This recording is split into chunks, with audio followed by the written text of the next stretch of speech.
On that, we have lots of local landlords in and around the local area that have registered with us specifically for students. Yeah. We also have on there details of local estate agents to provide a wide variety, and also if you're still looking for halls but maybe a studio or renting one room with 2 or 3 of you, there's other private hall options on there as well.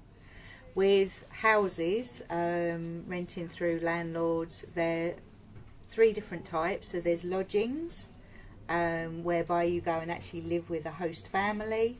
So that's quite nice. If English isn't your first language, you can, pick up on the language. Sometimes you can eat with them, and usually all the bills are included. The next one is shared properties, and so this will be a house that's rented out. All the rooms are rented individually, so you can just go and rent a room on your own. And then the third option is a whole house. So this is when you're coming with a group of friends, or you've already met some people, and you can rent the whole house together, which is quite a nice option. Yeah, that's great. Middlesex offer for students many options. That's amazing. And what about the contract? So contracts vary. When you go on the website, you will see the landlord will post the information about the length of contracts and everything they're offering, and you will deal with them directly, and you can negotiate the length of the contract. Generally, 6 months is probably the shortest you can get. But sometimes it's possible to negotiate shorter ones, so it's worth talking to them about the options. Yeah, it also depends if you are in touch with the landlord or a company for renting properties. Yes. Yeah, and what is included in the rent? So in the rent, as I say, with the lodgings, usually you have everything included, the gas, electric, water. With the other properties, then the bills are extra, and that's shared between all the people living within the property, so you share it out equally amongst you. With regards to Wi-Fi, most places now offer Wi-Fi, because obviously that's essential for your studying. And again, it depends on the landlord. Sometimes it's included in the price, sometimes it isn't, and that's something you need to check beforehand. And what about the price range? So in London, it's a huge price range.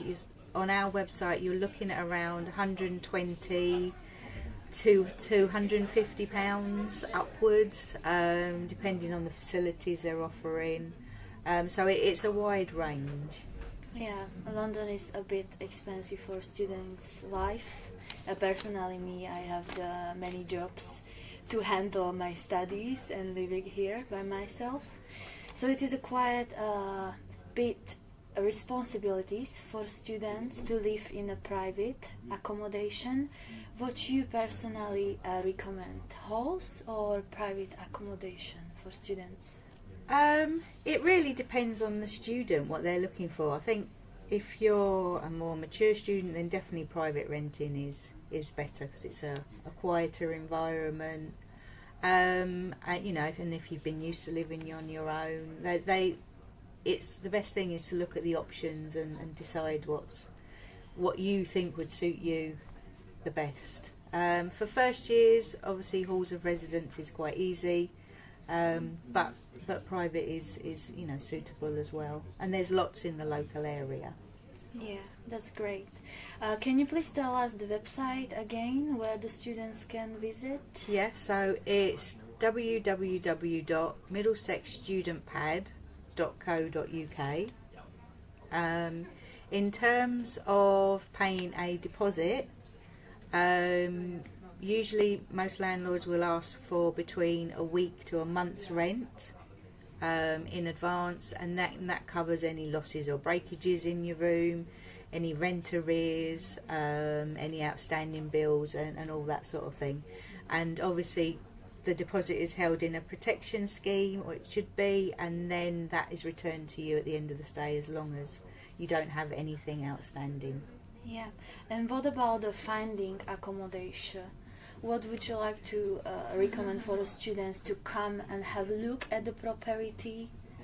Yes, so yeah, definitely do not pay any money out before you come to have a look at the property, because it might have all lovely pictures on any website that you go to, but then when you get here you find it's something completely different. So I would always recommend that you go and have a look at a few properties first. If you're coming from overseas, obviously that's more difficult, so what I would say is find some short-term accommodation, and again we have a list of that on our website for local hotels or bed and breakfast, or the local backpackers, which is nice and cheap. Stay there for a few days and then go out and have a look for various properties to make sure that you find one that's suitable for you and that is value for money. If the students are not happy in the private accommodation, is there any way to give a notice for landlord to leave? This really depends on the landlord and the contract that you've signed.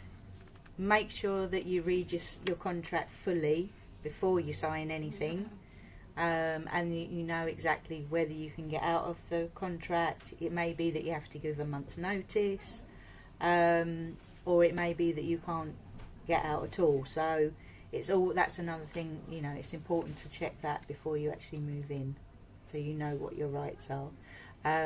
But my colleague Lucky is doing another session after this one, and he'll be talking a bit more about contract and students' rights, so please do hang on and watch that one as well. Yeah, sure. So thank you very much, Lisette, for being with us here. Thank you. Would you like to add something? No, I think we've covered everything. Yes, so thank you very much, and thank you very much to staying with us. If you like to, you can follow us on our Facebook page for a features story, or if you like to, you can visit us on www.mdx.ac.uk/online session. So thank you very much for your attention and have a nice evening.